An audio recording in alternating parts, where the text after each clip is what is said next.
जिसने इस ज़मीन पे जन्म लिया और अगर बेहतर न किया, दुनिया को कुछ अच्छा न दिया, तो उसमें और उस गटर के कीड़े में अंतर है कहलाने को, जो केवल पैदा हुआ खाने और।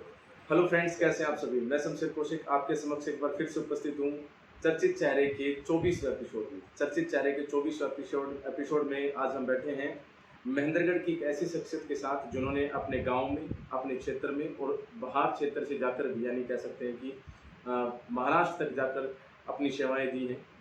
राजनीतिक रूप से, सामाजिक रूप से जिन्होंने काफ़ी लोगों की मदद की है और जिनको राष्ट्रीय सरकार ने, कह सकते हैं राष्ट्रपति जी ने भी सम्मानित किया है। अनेकों जिनको अवार्ड मिले, अनेकों बॉलीवुड हस्तियों के साथ जिन्होंने समाज सेवा से संबंधित कार्य किए और जिनके कार्यों पर रिसर्च करने के लिए हार्वर्ड यूनिवर्सिटी अमेरिका से, या फिर कह सकते हैं कि जो दूसरे जो देश हैं, स्वीडन देश के लोग या दूसरे अन्य देशों के लोग, जिन पर रिसर्च करने के लिए, जिनके द्वारा किए गए कार्यों पर रिसर्च करने के लिए महेंद्रगढ़ शहर की गोमला नामक जो गांव की जो भूमि है वहां पर पहुंचे।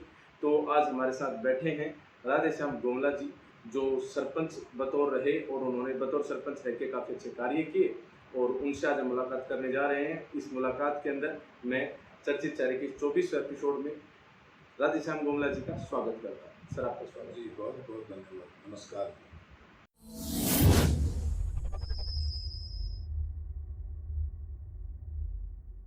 तो सर, हमारा जो शो है उस शो के अंदर बहुत ही सिंपल सा है कि हम लाइफ स्टोरी जो है कवर करते हैं, और आप काफ़ी अच्छे तरीके से, जिस तरीके से आपने जीवन यहाँ तक जिया, उसमें लोगों का जो सहयोग किया और समाज और जो राजनीतिक दल या फिर कह सकते हैं सरकार ने भी आपको सम्मानित किया, आपको मान सम्मान दिया, तो ये शुरुआत कैसी हुई, किस प्रकार से आप इस क्षेत्र में आए?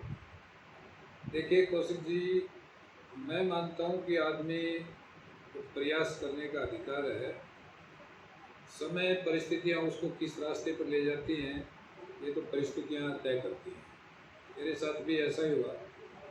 मैं मूलतः साहित्यिक प्रवृत्ति का व्यक्ति हूँ। 1983 की बात है।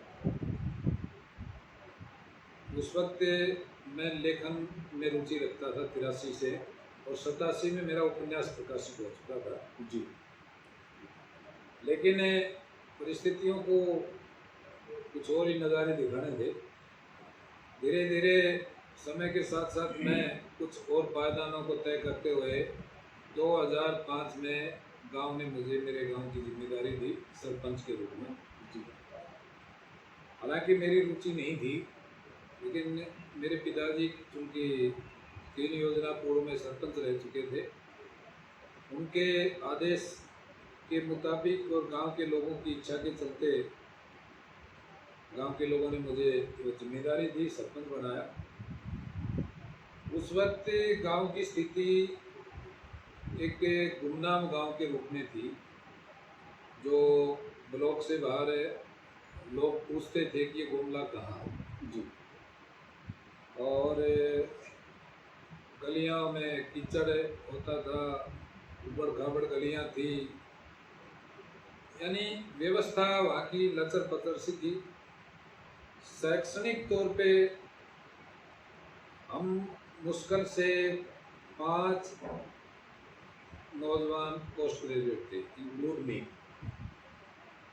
जिस वक्त मैं सरपंच बना, उस वक्त हम 5 नौजवान केवल पोस्ट ग्रेजुएट थे, और ग्रेजुएट्स की संख्या 10-12 के रूप में थी, यानी शिक्षा का स्तर कोई ज़्यादा अच्छा नहीं। जी।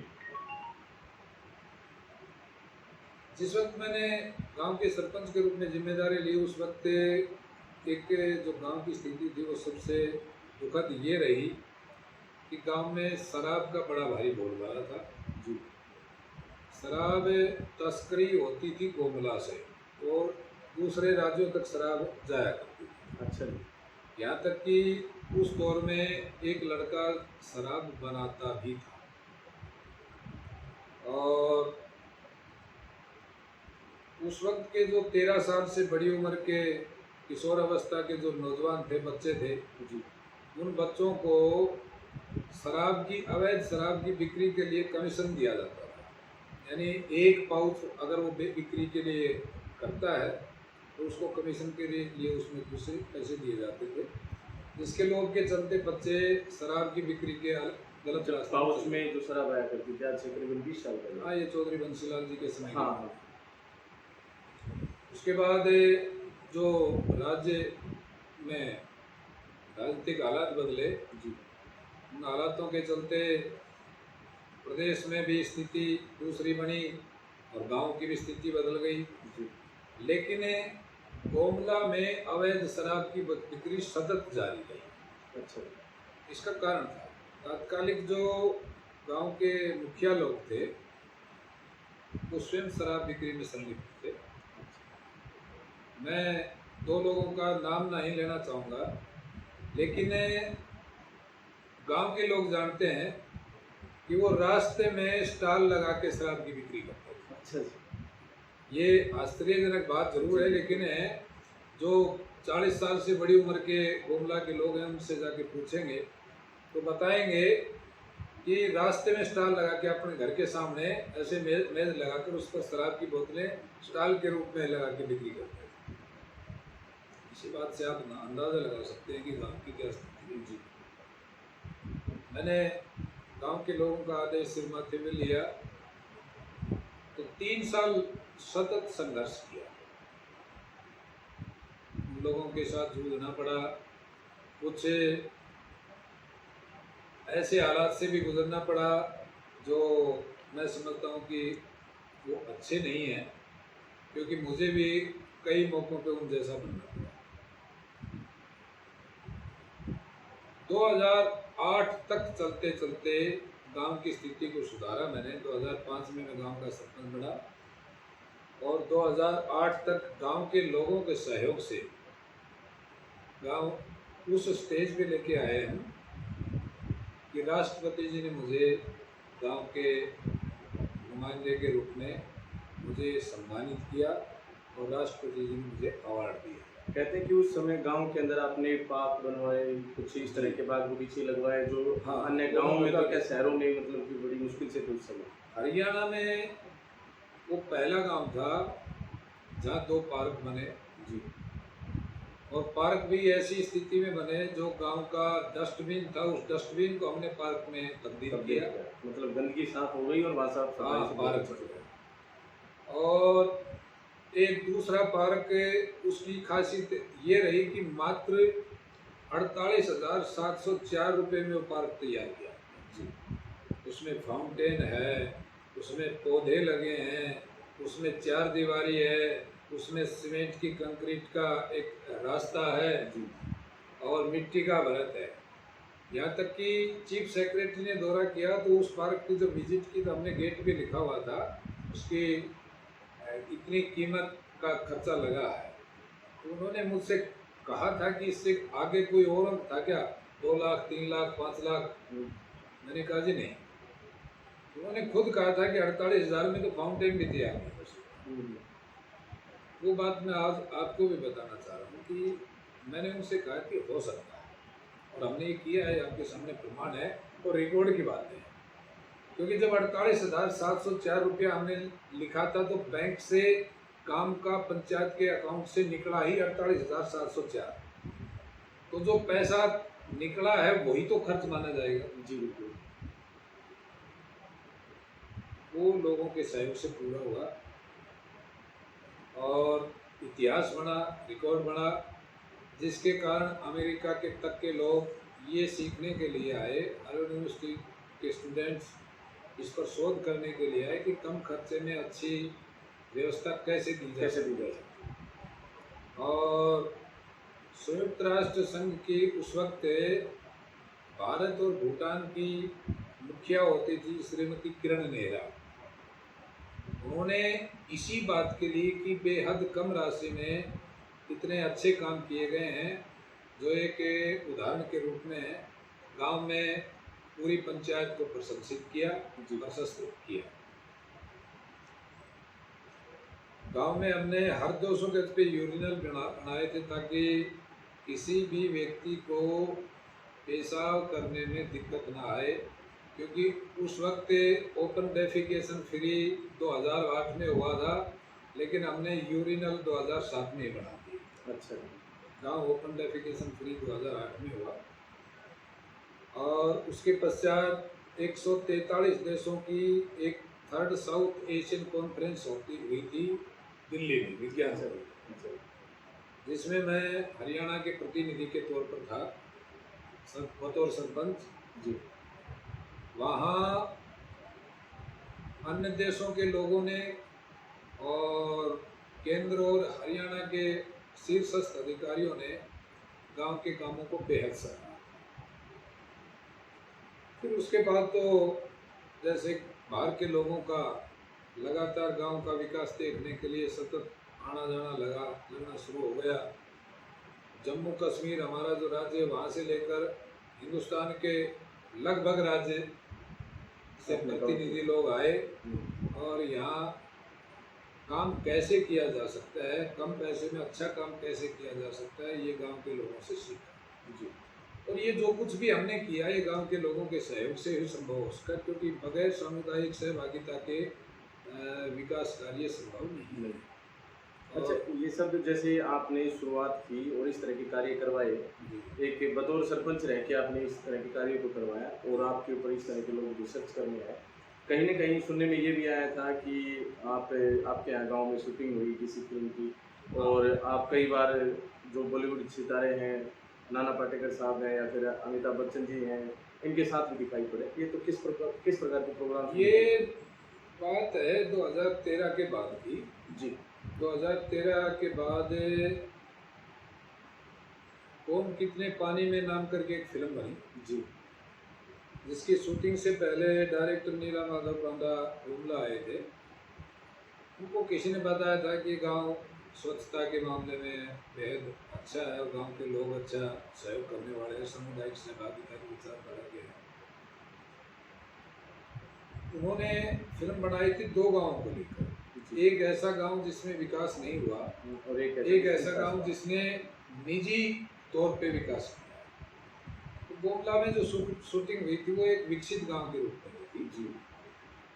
और बाद में उस फिल्म ने अवार्ड भी जीते। मुझे किसी ने बताया कि 5 तो पद्मश्री मिले हैं उसको। अच्छा। फिर गांव के लोगों के सहयोग से जो गांव नाम कमा पाया, उसके साथ मुझे भी सम्मान मिलना स्वाभाविक था जी। स्वच्छता के मामले में उस वक्त गांव देश के 1 नंबर के श्रेणी पर था। इसके लिए बाद में हमें Bharat Shri, Hindustan Gaurav award, Prerna award, Subhash Chandra Bose, legend of Subhash Chandra Bose award, ये अनेकों पुरस्कार मिले। ये सब कामों के आधार पर दिया गया और मैं इसका श्रेय गांव के लोगों को देना चाहता हूं, जिन्होंने सामुदायिक सहभागिता से गांव को इस मुकाम तक पहुंचाया जी। बाद में जब चीफ सेक्रेटरी ने गांव का दौरा किया और वो गांव से बेहद काम से प्रभावित हुई। श्रीमती उर्वशी गुलाटी जी उस वक्त चीफ सेक्रेटरी हुआ करती थी। उन्होंने गांव के प्रत्येक काम को बेहद सराहा। बाद में मुझे बतौर प्रशिक्षक हरियाणा, राजस्थान और उत्तर प्रदेश, बिहार आदि राज्यों में पंचायती राज संस्थाओं के प्रतिनिधियों को प्रशिक्षण देने का श्रेय मिला, मौका मिला। उस दौरान मैं अनेक राज्यों में गया, वहाँ की परिस्थितियों को देखा, तो मुझे लगा कि वास्तव में मेरे गांव के लोगों ने जो सामुदायिक सहभागिता का योगदान किया था वो काबिले तारीफ है। वैसा बहुत कम देखने को मिला। धीरे धीरे ये चर्चा दूर दूर तक फैलती चली गई थी। विदेशों तक के लोग गांव में आए, विदेशों तक के लोग गांव के काम को देखने के लिए आए जी। यमन तक के लोग आए, अमेरिका तक के लोग आए और सभी ने, स्वीडन के भी लोग आए और श्रीलंका के भी लोग आए, सभी ने गांव का जो काम देखा उससे बहुत प्रभावित हुए, बड़ी तारीफ की। मेरा महाराष्ट्र एक बार हुआ था जाना, वो विषय था, मेरे मित्र हैं कि फिल्म निर्देशक, उनके निमंत्रण पर गया था, मिलिंद किशोर के। तो उस दौरान गणेशोत्सव चल रहा था, जी मुझे याद है। हम वहाँ गणेश उत्सव में उधर से गुजर रहे थे, तो उन्होंने बताया कि ये गणेश उत्सव में नाना पाटेकर जी यहाँ उत्सव मनाते हैं। तो वहाँ उन्होंने जो ही परिचय कराया, तो पता नहीं उनको कैसे इन बातों की सारी सूचना थी नाना जी को। उन्होंने तत्काल जो ही उन्होंने मेरा परिचय कराया, तो सारी कहानी उन्होंने क्वेश्चन बता दी। अच्छा अच्छा। मुझे बड़ा अच्छा लगा। उन्होंने कहा कि भाई हमने एक गांव गोद लिया है, धुंधर गांव। अच्छा। वो वहाँ जो नदी थी, उस नदी का खोदीकरण करा के और उस वाटर रिचार्जिंग के लिए उन्होंने वो गांव गोद लिया था। तो फिर मैंने उनसे निवेदन किया कि क्यों ना आप उस गांव को विकास करने के रूप में भी गोद लें। जी। हम 2 अक्टूबर को उस गांव में गए। नाना पाटेकर जी, हम, मकरंद दानासपुरे जी और तात्कालिक सरकार के एक जो हिस्सेदारी थी जिनकी, वो स्थानीय नेता, मंत्री, विधायक, ये सभी लोग वहाँ गांव में गए। जी। वहाँ तय हुआ कि धौंधर गांव का विकास बोमला की तरफ से किया, ढांचा तैयार करेंगे, व्यवस्था बनाएंगे। और मैं बड़ा सौभाग्यशाली हूँ कि हमने उस गांव को केवल 29 डेज में, 29 दिन में एकदम उसका ढांचा बना दिया। इसके फोटोज आप चाहेंगे तो ले सकते हैं। बाद में वहाँ के तहसीलदार और बीडीपीओ, उन दोनों को बुला के हमने टोटल असेसमेंट उसका कराया। तो उनके हिसाब से 40 लाख से ऊपर का खर्चा उन्होंने बताया, लेकिन जब हमने कुल खर्चे की लिस्ट उनके सामने रखी तो 4,14,000 रुपये में हमने टोटल गाँव का नक्शा बदल दिया। ये मैं श्रेय नाना पाटेकर जी को देना चाहूँगा, क्योंकि उन्होंने मेरा मनोबल बहुत बढ़ाया। वो हर रोज़ उस परिस्थिति में जहाँ भाषा भी नहीं मिलती, जहाँ गांव में पार्टीबाजी इस स्तर पे थी कि बयान नहीं कर सकता मैं, उन लोगों को साथ लेके जब काम किया, तो उस दौरान मुझे शुरुआत में ये लगा कि इतनी दूर, हज़ारों किलोमीटर दूर आके मैं कर रहा हूँ, तो पता नहीं किस प्रकार के प्रवृत्ति के लोग होंगे। लेकिन उन लोगों का भी बड़ा भारी सहयोग मिला और नाना पाटेकर जी हर दूसरे तीसरे रोज़ मेरा मनोबल बढ़ाते रहे। उसके बाद हम लगभग 2 साल साथ लगातार संपर्क में रहे, और जहाँ काम की आवश्यकता होती मेरे लायक, मैं मेरी सेवा उनको निःशुल्क देता रहा। जी। मेरी सेवा के बदले में मैंने कभी किसी से कोई शुल्क नहीं लिया, ना आज तक लिया। अमिताभ जी के साथ मेरा केवल 1 दिन का कार्यक्रम था। वो एक ये एनडीटीवी वालों का और जागरण वालों का, डिटोल वालों की तरफ से एक संयुक्त कार्यक्रम था। अच्छा। जिसमें हम और नाना और अमिताभ जी साथ ही एक मंच पे थे। उस दिन मुझे पता चला कि हम जो फिल्मों में जिस एंग्री यंग मैन को देखते हैं जी, वो कितना मेहनती, कितने वास्तव में भीतर से कितने शौक में हैं और मेहनती भी बहुत ज़्यादा है। फिर बीच में काफ़ी संस्थाओं के साथ काम करने का मौका मिला, चाहे वो अक्षय कुमार जी के साथ भी समय मिला, विद्या बालन जी के साथ भी। लेकिन ये सभी विकास, ग्रामीण विकास के कार्यों में, विकास के कार्यों में इनका भी योगदान है। तो उस रूप में ही ये लोग भी काम कर रहे थे, हम भी सहयोगी के रूप में इनके साथ। जी, बहुत अच्छी बात है। आपने काफ़ी कुछ काम किए और ग्राउंड लेवल पर किए, अच्छे तरीके से किए, कम खर्च पे किए, इस बदौलत कहीं ना कहीं गांव के लोगों का सहयोग भी था, इसी बदौलत आपको काफ़ी पुरस्कार मिले। कहीं ना कहीं नहीं, गांव के लोगों का तो पूरा ही सहयोग था। तो उनका पूरा सहयोग था और फिर आपने काम किए तो आपको पुरस्कार मिले, दूसरे जो देश थे वहाँ तक के लोग यहाँ सीखने के लिए आए और आपने बॉलीवुड हस्तियों के साथ भी काम किया। ग्रामीणों का मतलब सॉरी अपना जो ग्राम है, जो दूसरे राज्य के ग्राम थे, जैसे मान लीजिए जो गोद लिया बता रहे आप, उनका सुधार करने के लिए, उद्धार करने के लिए, बहुत अच्छी बात है। अब बात करते हैं कि जैसे ये तो क्या हो गया, यानी पास्ट की बात करें जी, ये तो उस समय की बात होगी जो आप कर चुके हैं। बट आज जैसे एक प्रेस कॉन्फ्रेंस थी जिसके अंदर आपने जिला महेंद्रगढ़ की जो समस्याएं थी, उसमें चाहे महेंद्रगढ़ की समस्या थी, नारनौल की समस्या थी या दिल्ली की समस्या थी, कनीना की समस्या थी, वो सभी समस्याओं को लेकर आपने जिक्र किया। तो वर्तमान में जो महेंद्रगढ़ के हालात हैं उनके बारे में अगर हम चर्चा करें तो मैं प्रथम जो मतलब टॉपिक चाहूँगा वो डिस्कशन में चाहूँगा कि यहाँ का जैसे महेंद्रगढ़ विधानसभा एकमात्र एक ऐसी विधानसभा है जिसके अंदर से 4 लेन हाईवे नहीं जाती। अगर आज हम बात करें अटेली मंडी से, तो अटेली मंडी से चाहे वो कैसे भी जा रहे हैं, लेकिन रेवाड़ी से सिंघाना की ओर जो हाईवे जा रहा है वो 4 लेन जाते हैं। नांगल चौधरी से विधानसभा के लिए अगर बात करें तो वहाँ 4 लेन हाईवे है, नारनौल में 4 लेन हाईवे है। जिला महेंद्रगढ़ के अंदर अगर जो वर्तमान सरकार है वो कार्य करके 4 लेन बना सकती है, तो महेंद्रगढ़ विधानसभा क्षेत्र में क्यों? बाकी हम सभी मुद्दों पर बात करेंगे। जी जी, मैं ये समझता हूँ कि जब और क्षेत्रों में काम हो सकता है, जी, महेंद्रगढ़ में भी हो सकता है, इसके लिए कहीं ना कहीं प्रतिनिधियों की कमी तो है ही स्वाभाविक तौर से।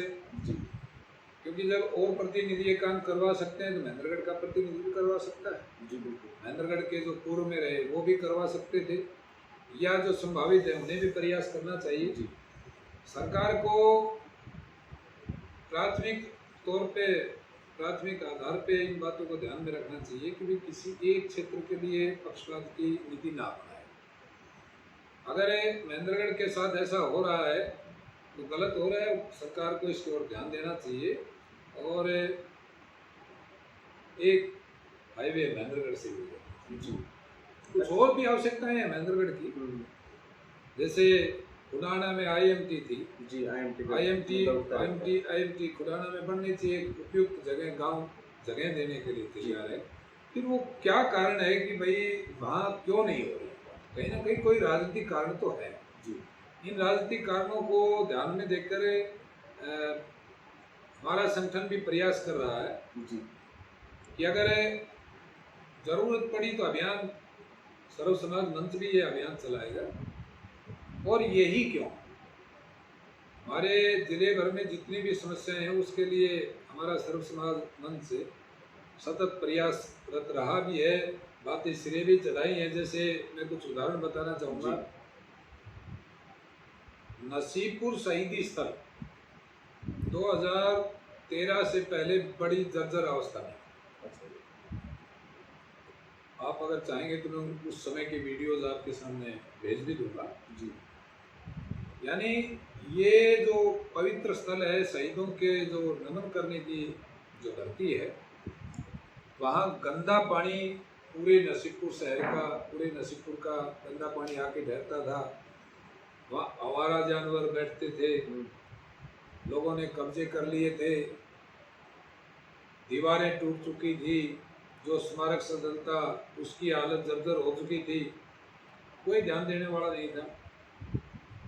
हमारे संगठन ने उसकी तरफ ध्यान दिया और परिणाम है कि 2012 में हमने वहाँ उसे ठीक करने का बीड़ा उठाया और 2014-15 में वो पार्क एक बड़े सुंदर, एक रमणीक पार्क के रूप में तैयार करके दे दिया। वो ग्राम पंचायत को हम सौंप के आए और उसके बाद सर्व समाज संगठन के माध्यम से हो रहा। हाँ, उस वक्त हमारा संगठन का नाम आमरा है। अच्छा, आमरा एक, जिसमें एक लंबी डेफिकेशन है जिसको सॉल्व करके आमरा बनाती है। अच्छा, बाद में वो ही आमराय संगठन सर्व समाज मंच में कन्वर्ट करती है। तो उसके अध्यक्ष हैं अभी वर्तमान। जी जी, मुझे अध्यक्ष की जिम्मेदारी दी हुई है। तो वो नसीबपुर शहीदी स्मारक स्थल बनाया। उसके पश्चात 2013 में हमने सरपंचों की पेंशन का अभियान शुरू किया। 2013 के नवंबर या दिसंबर का समय था।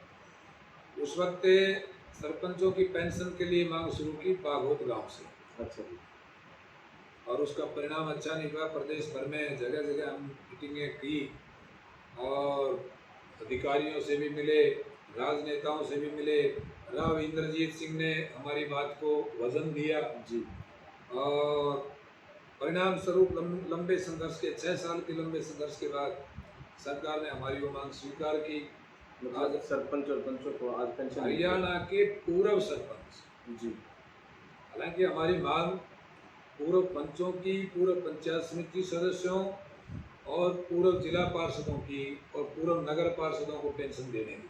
अच्छा जी। हमारा कहना रहा है संगठन का कि जब विधायक और सांसद, पूर्व विधायक और पूर्व सांसद पेंशन लेते हैं तो भाई ये भी पदाधिकारी जो भी हैं एक्स, ये भी जनता के प्रतिनिधि हैं जी, ये भी जन सेवक हैं, इन्हें भी उसी तरह सम्मान मिलना चाहिए जैसे विधायक और सांसद को दिया जाता है।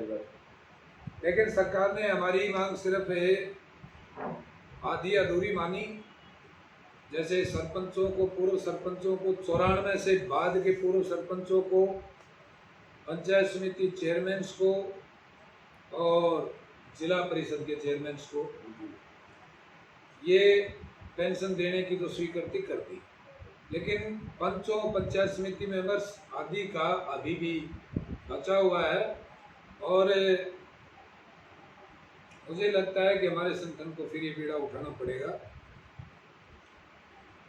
नगर पार्षदों का भी इसमें शामिल है, उसके लिए भी हमारा संगठन है बहुत जल्द एक रणनीति के साथ ये अभियान चलाएगा। इसके बाद हमारे संगठन ने दक्षिणी हरियाणा को समान पानी वितरण के लिए अभियान चलाया 2016 के बाद जी। और वो लंबा संघर्ष काफ़ी दिन सर्व समाज मंच के बैनर तले लोगों ने चलाया, धरने दिए और 1 नवंबर को काली पट्टी बांध के विरोध भी जताया, गांव-गांव जाकर लोगों को जागरूक भी किया। परिणाम स्वरूप कुछ हद तक नहरों में थोड़ा सा जो पेयजल के लिए पानी आता है वो आंशिक तौर पर वो भी बरसात के समय में पानी छोड़ा गया ताकि लोग आंदोलन ना चला के शांत हो गए। जबकि हमारा जो दक्षिणी हरियाणा है, दक्षिणी हरियाणा में विशेषकर नांगल चौधरी एरिया में तो 1500 से 1800 फीट तक पानी की भूजल स्तर का गहराई तक जा चुका है जी। और वो केवल एक कारण है कि दक्षिणी हरियाणा के साथ सरासर पक्षपात हो रहा है। उत्तरी हरियाणा में पानी की अधिकता के कारण सेम की स्थिति रहती है, दक्षिणी हरियाणा में पानी के अभाव के कारण सूखा रहता है जी। और भूजल स्तर हजारों फीट नीचे जा चुका है। हमारा संगठन इस आंदोलन को पुनः जागृत करने जा रहा है। आज की मीटिंग में इस बारे चर्चा भी हुई है, शीघ्र ही इसकी रणनीति बनाएंगे और इस अभियान को मूर्त रूप दिया जाएगा। अच्छा, इस तरह के जो मुद्दे हैं जैसे सड़क का बताया आपने, पानी का आपने बताया, इसके अलावा महेंद्रगढ़ जिले या फिर राज्य स्तर या राष्ट्रीय स्तर पर और कौन से मुद्दे हैं जिनको आप भविष्य में उठाने वाले या उनको लीड करने वाले? देखिए, राज्य स्तर पे तो मैं यही कहूँगा कि राज्य स्तर पे तो जो कुछ प्रतिनिधि रह गए हैं उनको पेंशन का मुद्दा रहेगा जी। और जिला महेंद्रगढ़, रेवाड़ी, आप दक्षिणी हरियाणा अगर कहें तो दक्षिणी हरियाणा के लिए पानी की जो समस्या है जी, तो हरियाणा में पानी के समान वितरण के लिए, समुचित और समान वितरण के लिए हमारा संगठन लगातार प्रयासरत रहेगा और आवश्यकता पड़ी तो आंदोलन भी करेगा। और शीघ्र इसकी रूपरेखा संभवतः अगले इतवार की मीटिंग में इसकी रूपरेखा तैयार भी हो जाए। इसके अलावा हमारा जो जिला वो स्वास्थ्य सेवाओं में आ रही कुछ ऐसी अनियमितताओं के कारण समस्याओं से जूझ रहा है, जिसमें अस्पतालों में नारनौल को छोड़ के बाकी अन्य जितने भी अस्पताल हैं उन सभी में स्टाफ की कमी है जी। उपकरण ठीक ढंग से काम नहीं कर रहे हैं, अगर उपकरण हैं तो भी उनको संचालित करने के लिए स्टाफ की पूर्ति नहीं है जी। हमारा संगठन इसके लिए आज निर्णय हुआ है कि अगली मीटिंग में इसकी रणनीति तय कर ली जाएगी। महेंद्रगढ़ में जो सड़कें टूटी हुई हैं जी, इन टूटी हुई सड़कों को नए रूप में बनाने के लिए संगठन प्रयास करेगा और संबंधित अधिकारियों से मिलेगा। हमारी एक मांग ये भी है कि पटिकरा में जो ओस ढाला है उसमें क्लासेस शुरू हो। जो औषधीय मेडिकल है, मेडिकल कॉलेज है, औषधीय कॉलेज, उस कॉलेज में कक्षाएं शुरू होनी चाहिए। बना दिया, भवन तो तैयार हो गया। जो पटिकरा में औषधीय कॉलेज है उस कॉलेज में, उस महाविद्यालय में कक्षाएं शुरू करवाने के लिए हमारा संगठन प्रयास है।